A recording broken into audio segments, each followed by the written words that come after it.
ये current affairs है अगस्त month का। अगस्त, सितंबर, अक्टूबर, नवंबर तक का कंप्लीट करेंगे 4 का।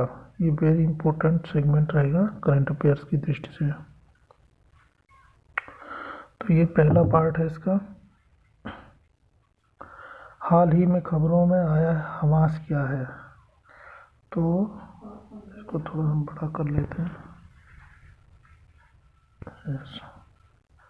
हमास क्या है? तो ये उग्रवादी फलस्तीन समूह है हमास, ये ऑप्शन। हमास की राजनीतिक प्रमुख इस्माइल हानियाह ने 31 जुलाई 2024 को तेहरान में इजराइल हवाई हमले में उनकी मौत हो गई थी। ईरान के राष्ट्रपति डॉक्टर मसूद पेजेश्कियन के शपथ ग्रहण समारोह में भाग लेने के बाद उन पर हमला किया गया था। हमास एक उग्रवादी फ़लस्तीनी समूह है जिसका उद्देश्य इजराइल को नष्ट करना एवं इस्लामिक फ़लस्तीन राज्य की स्थापना करना है। ये इसका एक्सप्लेनेशन पार्ट है। इसका सेकंड देखते हैं।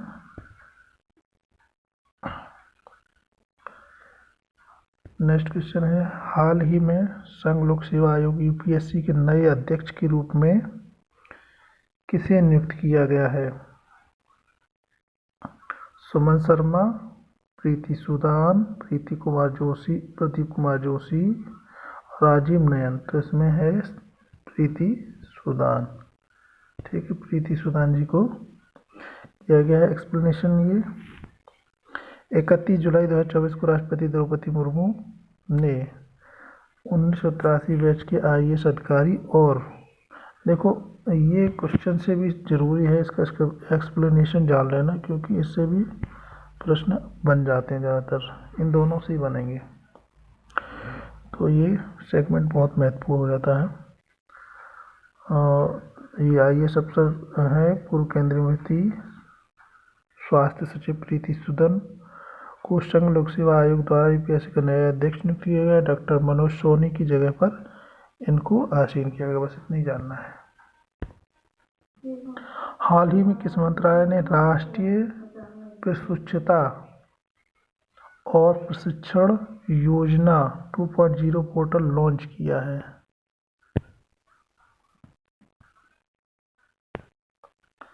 तो ये इसमें दिए गए ऑप्शन में शहरी विकास मंत्रालय, गृह मंत्रालय, शिक्षा मंत्रालय, रक्षा मंत्रालय।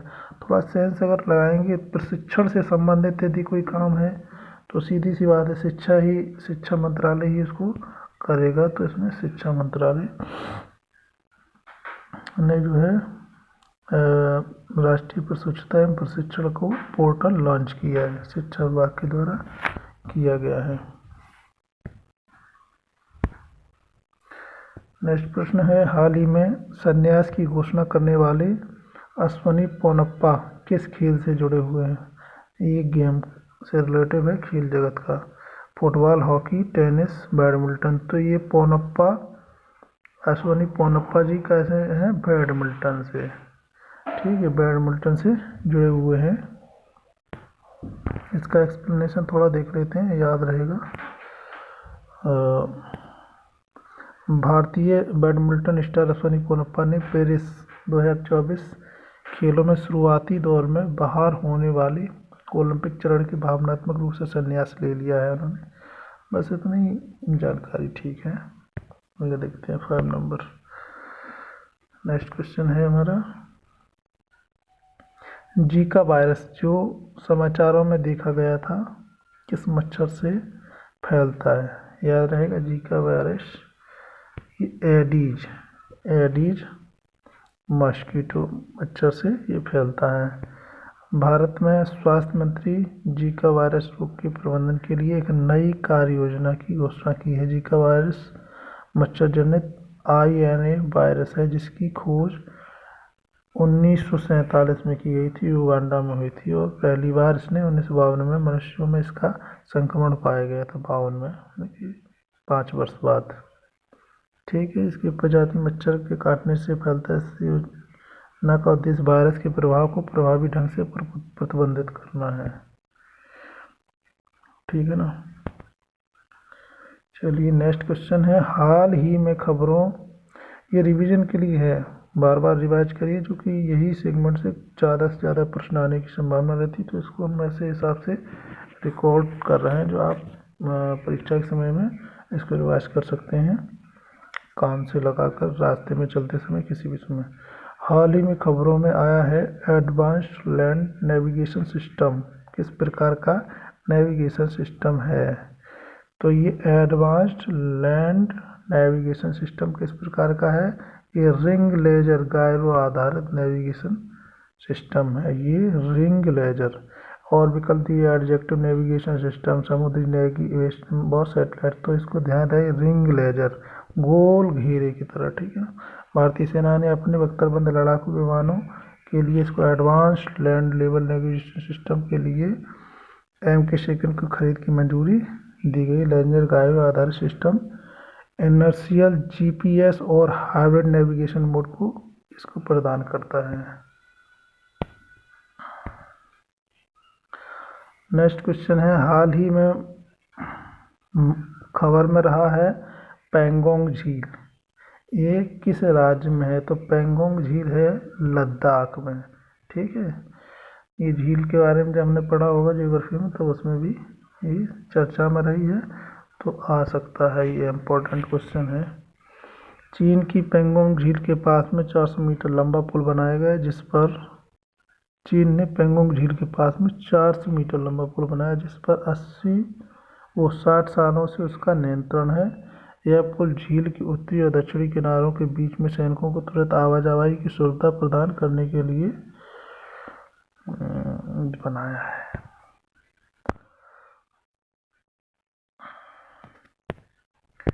नेक्स्ट क्वेश्चन, इसको थोड़ा बड़ा कर लें तो देखने में आसानी रहेगी। 500 मेगावाट सोडियम सूत्र cold prototype fast breeder reactor कहाँ स्थित है। कौन सा 500, ये है कलपक्कम तमिलनाडु में। ठीक है। परमाणु ऊर्जा विनियामक बोर्ड AIRB ने जो है तमिलनाडु कलपक्कम में भारत के 500 megawatt sodium cooled prototype fast breeder reactor, Bharat का पहला स्वदेशी PFBR ऐसे भारतीय नाप की विद्युत निगम लिमिटेड के द्वारा कमीशन किया गया और परमाणु ऊर्जा के विभाग के लिए एक सरकारी कंपनी होगी। नेक्स्ट क्वेश्चन है, हाल ही में खबरों में रही लाडली बहना योजना किस राज्य की है। तो ये भाई सिंपल, सबको पता होगा, मध्य प्रदेश में लाडली बहना बहुत ये चर्चा का विषय रहा था। इसमें मध्य प्रदेश सरकार ने महिलाओं को, खासकर प्रधानमंत्री उज्ज्वला योजना के तहत आने वाली महिलाओं को ध्यान में केंद्रित करते हुए लाडली बहना योजना के अभ्यर्थियों को 450 रुपये सब्सिडी सिलेंडर पर दी गई थी। नेक्स्ट क्वेश्चन है, एक क्वेश्चन कोई बीच में छूट गया क्या। हाँ, एक ये छूटा था, कौन सा देश अंतर्राष्ट्रीय वायु अभ्यास तरंग, कौन सा देश वायु अभ्यास तरंग 2024 की मेजबानी करेगा। तो वह भारत ही करेगा मेजबानी तरंग 2024। ठीक है। इसको थोड़ा तरंग को देख लेते हैं।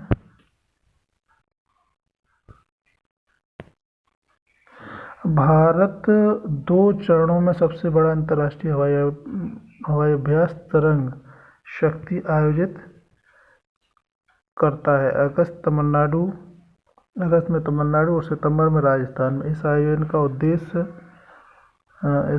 उद्देश्य राजनीतिक संबंधों को मजबूत करना, और जिसमें 51 देशों को आमंत्रित किया गया और 30 देश इसमें भाग ले रहे हैं। 51 को बुलाया, 30 इसमें भाग ले रहे हैं। तमिलनाडु में पहले चरण में फ्रांस, जर्मनी, स्पेन और UK शामिल हो रहे हैं। राजस्थान के दूसरे चरण में ऑस्ट्रेलिया, पहला चरण तो होगा ये सितंबर में, और सितंबर में तो राजस्थान होगा, इससे पहले फर्स्ट वाले अगस्त में होगा तमिलनाडु में, और ऑस्ट्रेलिया दूसरे वाले में, बांग्लादेश, ग्रीस, सिंगापुर, यूएई और यूएसए शामिल हो गया। अभ्यास सहयोग और परिचालन का कौशल को बढ़ावा देता है। अगला क्वेश्चन है, हाल ही में खबरों में आया है पार्किंसंस रोग क्या है? पार्किंसंस रोग एक प्रगतिशील तांत्रिक संबंधी विकार है। तंत्रिका संबंधी विकार है। तंत्रिका तंत्र को ये प्रभावित करता है। अब इसका एक्सप्लेनेशन पढ़ लेंगे। पार्किंसंस क्या है, थोड़ा इस पर चर्चा करना जरूरी है। शोधकर्ताओं ने पाया कि पार्किंसंस रोग एक रोगियों की जीन उत्परिवर्तन अपेक्षा कहीं अधिक आम है, जो उत्पादक आनुवंशिक परीक्षणों को सुझाव देता है। और पार्किंसंस एक प्रगति तंत्रिका संबंधी विकार है जो आंदोलन तुलनों के संतुलन को प्रभावित करता है, जो आमतौर पर 60 वर्ष की आयु के आसपास शुरू हो जाता है। शरीर में कंपन होना और ये सब पुरुषों को प्रभावित होने में संभावना अधिक रहती है, और ये सब्सटेंस या निग्रह तंत्रिका कोशिकाओं को अंध पतन के कारण होता है। इससे डोपामाइन की कमी होती है और इसमें परिणामस्वरूप धीमी गति से चलने वाले कंपन होने लगता है, वही जो मैं बता चुका हूँ। अगला क्वेश्चन है, हाल ही में समाचारों में रहा है तेजस हल्का लड़ाकू विमान किस संगठन द्वारा बनाया गया है? तो ये अपना DRDO के द्वारा बनाया गया तेजस हल्का लड़ाकू विमान है, बहुत अच्छा कारगर है। इसको थोड़ा एक्सप्लेन करते हैं इसके बारे में, थोड़ा इसका क्या कैसा है, इसका एक्सप्लेनेशन देखना बहुत ही ज़रूरी है। भारत वायुसेना को हिंदुस्तान एयरोनॉटिक्स लिमिटेड ने तेजस हल्के लड़ाकू विमान के मिलने में देरी का सामना करना पड़ा है, जिससे हल्की तैयारियों और क्षमताएं प्रभावित हो रही हैं। तेजस 4.5 पीढ़ी का एक single seat supersonic multi role fighter है, जिसे कि DRDO एवं एरोनॉटिकल डेवलपमेंट एजेंसी ने हेल ने इसको विकसित किया है। हेल ने इसे विकसित किया है।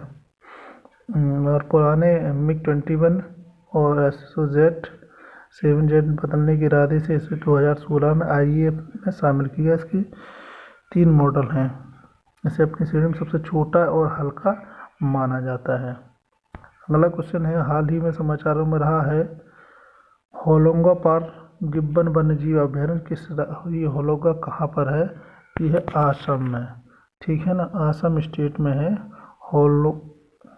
होलोंगा पार गिब्बन वन्यजीव अभयारण्य। होलोंगा पार गिब्बन वन्यजीव अभयारण्य।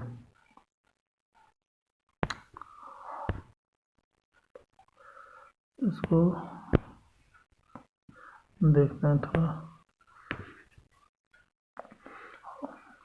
होलोंगा पार गिब्बन वन्यजीव अभयारण्य ने तेल और गैस की ड्रिलिंग के लिए केंद्रीय अभ्यास मंत्रालय की मंजूरी में होलोंग गिब्बन और अधिक खतरा हो सकता है इनके ऊपर। असम जोरहाट जिले में स्थित है। इसे सदाबहार वन में अभयारण्य की स्थापना 1997 में की गई थी। यह भारत का एकमात्र अभयारण्य है जिसका नाम गिब्बन के नाम पर रखा गया है, जिसमें असम की सबसे घनी गिब्बन आबादी है। भोगदोई नदी अपनी सीमा के अर्ध हाइड्रोफाइटिक्स पौधों के नाम पर एक जलभराव वाला क्षेत्र माना जाता है। कौन सी नदी है? भोगदोई नदी की सीमा पर। नेक्स्ट क्वेश्चन है, हाल ही में समाचारों ने भारत का भूस्खलन एटलस संगठन द्वारा तैयार किया। किस संगठन के द्वारा किया गया? तो इसरो के द्वारा किया गया है। ये एटलस क्या है? भारत का भूस्खलन एटलस के संगठन द्वारा, तो ये इसरो याद रखना। आपको क्वेश्चन है 14। 1 मिनट में एक क्वेश्चन तैयार हो रहा है जहाँ तक, तो थोड़ा एक्सप्लेनेशन में टाइम लगता है लेकिन ज़रूरी है। केरल के वायनाड में एक घातक भूस्खलन हुआ है जिसमें लगभग 200 लोगों की मौत हो गई थी। इसरो ने 2023 के भारत के भूस्खलन एटलस में वे 13वें स्थान पर रखा है। इसरो के राष्ट्रीय सुंदर संवेदन केंद्र में NRSC द्वारा तैयार किए गए एटलस को 17 राज्यों और 2 केंद्र शासित प्रदेशों में 147 जिलों में भूस्खलन की घटनाओं को उससे होने वाले नुकसान का विवरण किया गया है। इसमें 1998 से लेकर 22 तक के भूस्खलन करीब 80,000 भूस्खलन शामिल है, जिसमें मौसम घटनाएं मार्ग पर आधारित वर्गीकृत किया गया, उनको अलग अलग उसमें बांटा गया है। एक तरह से एटलस में पूरा वो स्थान का डाटा है जहाँ ये घटनाएं होने की संभावना है, उन जिलों की रैंकिंग भी की गई है। अगला है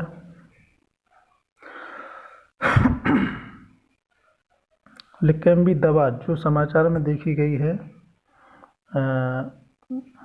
किस बीमारी के इलाज के लिए प्रयोग की जाती है, कौन सी लिकेम्बी दवा?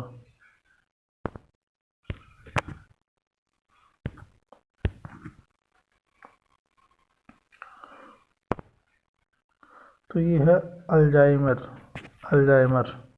अल्जाइमर के लिए इसका प्रयोग किया जाता है। ठीक है, एक अध्ययन से पता चला है कि अल्जाइमर एक दवा है जो लिकेम्बी के 3 साल बीमारी की प्रगति को धीमा कर दिया है, और लिकेम्बी एक IV एंटीबॉडी थेरेपी है जो इसे जो मस्तिष्क और बीटा आल्मालाइड को हटाती है। अल्जाइमर एक सबसे आम मनोभ्रंश है जो हल्की स्मृति हानि को शुरू करता है। संभावित रूप से ये 60 वर्ष की अवस्था में ये सब कुछ होता है। हाल ही में कौन सा देश भारत का दूसरा सबसे बड़ा तरलीकृत प्राकृतिक LNG आपूर्तिकर्ता बन गया है? तो ये बन गया है यूनाइटेड स्टेट्स, US। ठीक है, किसका भारत का सबसे दूसरा तरलीकृत प्राकृतिक गैस का आपूर्तिकर्ता बन गया है? US।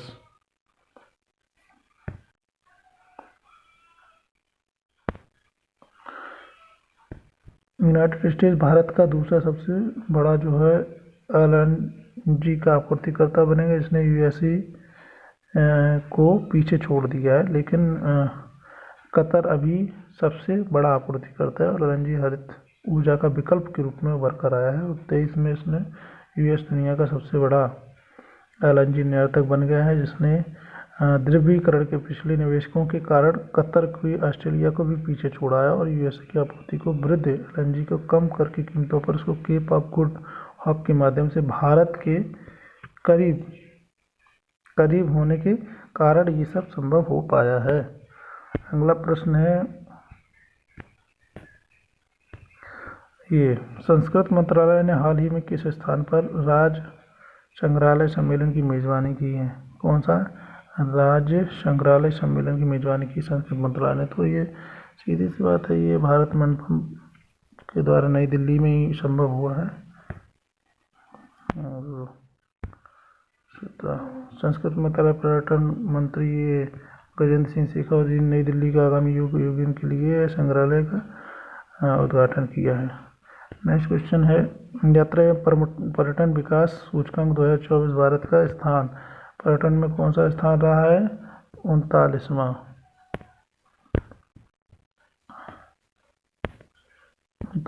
स्थान रहा है। और विश्व पर्यावरण मंच द्वारा 24 की यात्रा पर्यटन विकास सूचकांक भारत का 39वें स्थान पर, जबकि 21 में यह 38वें स्थान पर पीछे घट ही गया है। ठीक है, चलिए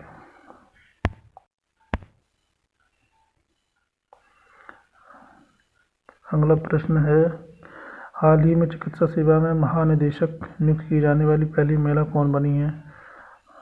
तो ये लेफ्टिनेंट जनरल साधना सक्सेना नायर को बनाया गया है।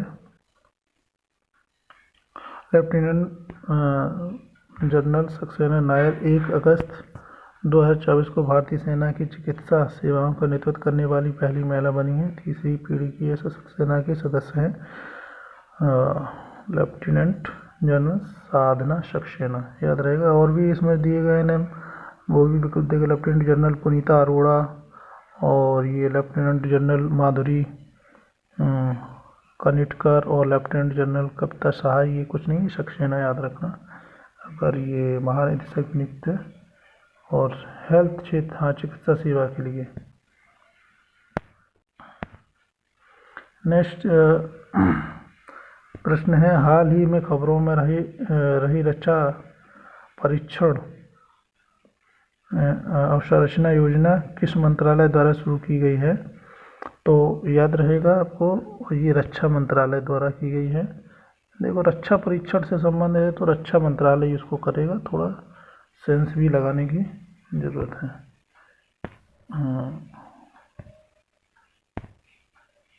रक्षा मंत्रालय का उत्तर प्रदेश की रक्षा परीक्षण अवसंरचना योजना के तहत 3 उन्नत परीक्षण सुविधाएं स्थापित करने के लिए उत्तर प्रदेश के औद्योगिक गलियारे के साथ में समझौता का हस्ताक्षर किया गया। मैकेनिकल मैटेरियल के लिए लखनऊ में एक सुविधा, मानव रहित हवाई प्रणाली और संचार के लिए कानपुर में 2 सुविधाएं शामिल की गई हैं।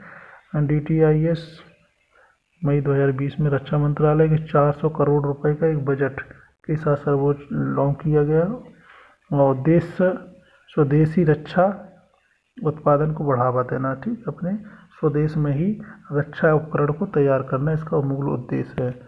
अगला क्वेश्चन को थोड़ा बड़ा करके बोलते हैं। हाल ही में किस संस्थान को संयुक्त राष्ट्र आर्थिक और सामाजिक परिषद में विशिष्ट परामर्शदात्री दर्जा प्राप्त हुआ है? मतलब किस किस क्षेत्र में? संयुक्त राष्ट्र आर्थिक एवं सामाजिक परिषद UNECOSOC,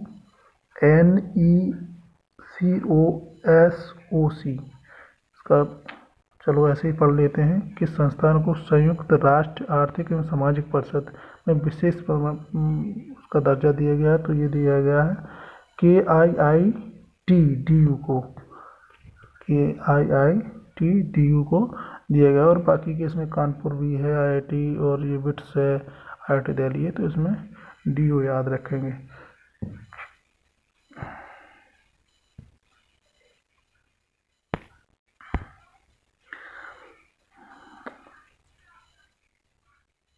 अगला प्रश्न है, हाल ही में राज्यपालों का 52वां सम्मेलन कहाँ आयोजित किया गया? तो ये नई दिल्ली में किया गया है।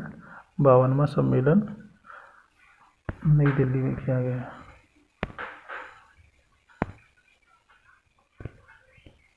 ये कब किया गया है? 22 अगस्त 2024 को राष्ट्रपति द्रौपदी मुर्मू ने राष्ट्रपति भवन पर राज्यपालों को 52वें सम्मेलन की अध्यक्षता की। ठीक, सम्मेलन की अध्यक्षता की है। और इस सम्मेलन में उपराष्ट्रपति जगदीप धनखड़ और प्रधानमंत्री मोदी जी और गृह मंत्री अमित शाह जी, इनके जैसे प्रमुख नेताओं ने भाग लिया। साथ ही में राज्यपाल और उपराज्यपाल, केंद्र शासित प्रदेशों के प्रशासक भी शामिल हुए। 2 दिवसीय इस कार्यक्रम में नीति आयोग के अधिकारियों और वरिष्ठ सरकारी सदस्य भी इसमें भाग लिए। राज्यपाल इस सम्मेलन में, जो पहली बार 1949 में आयोजित किया गया था, भारत में शासन और प्रशासन मुद्दों पर इस पर चर्चा करी गई थी। अगला प्रश्न है, हाल ही में समाचारों में रहा है शरावती पंप स्टोरेज जल विद्युत संयंत्र किस पर बनाया गया है? शरावती पंप स्टोरेज जल विद्युत संयंत्र कहाँ बनाया गया है? तो केरला, तमिलनाडु, कर्नाटक और उड़ीसा। तो इसमें सही ऑप्शन है आपका कर्नाटक। शरावती पंप स्टोरेज, तो ये शरावती नदी पे ही बना गया होगा। ठीक है, और ये कर्नाटक में है।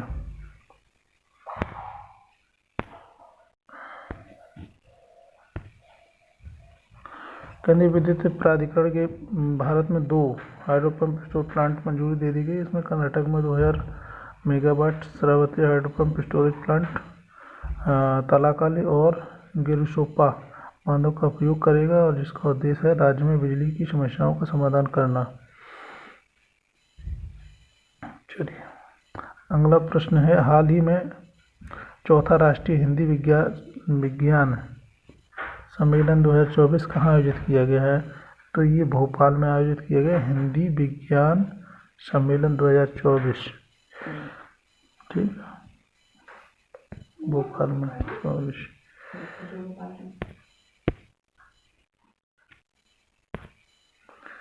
चौथा राष्ट्रीय हिंदी विज्ञान सम्मेलन 30 और 31 जुलाई को 2024 में भोपाल में आयोजित किया गया।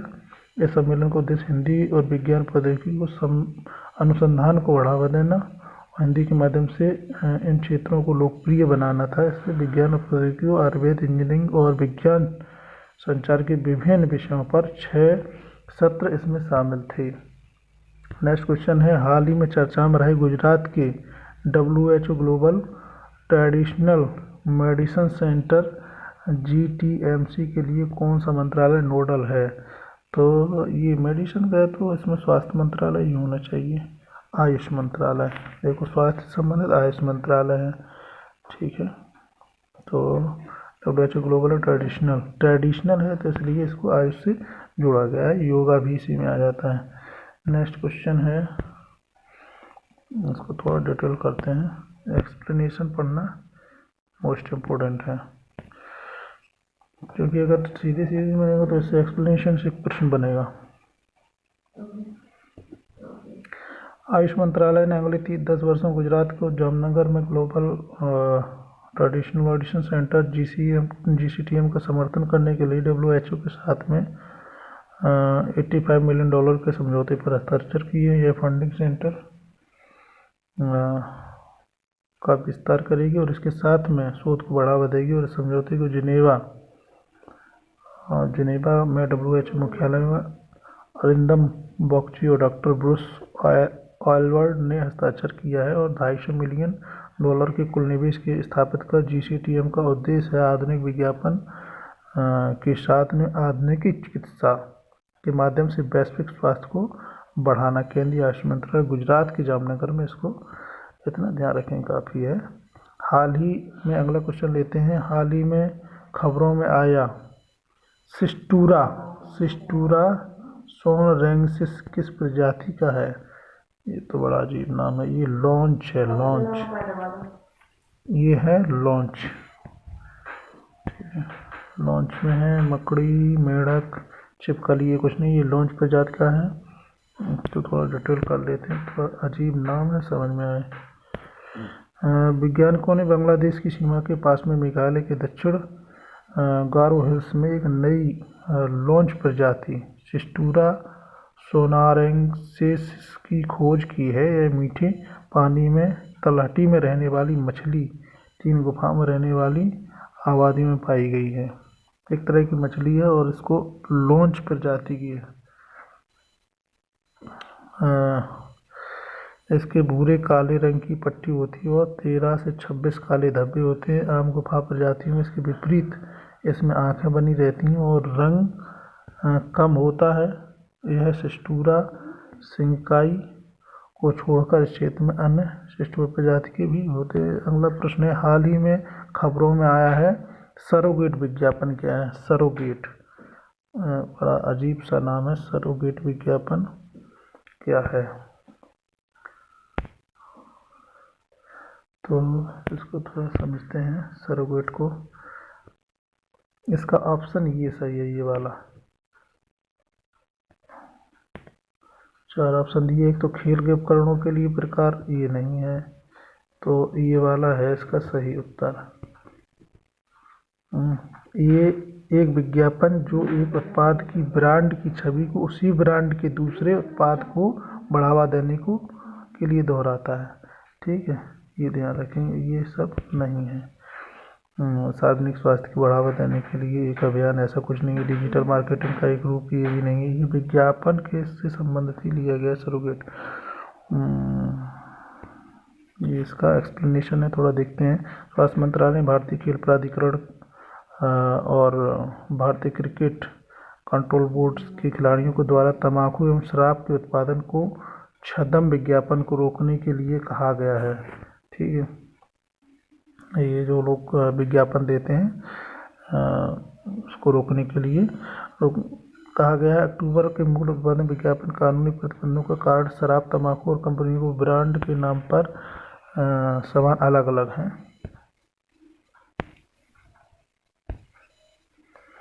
वस्तुओं के विज्ञापन, अच्छे विज्ञापन से संबंधित है ये।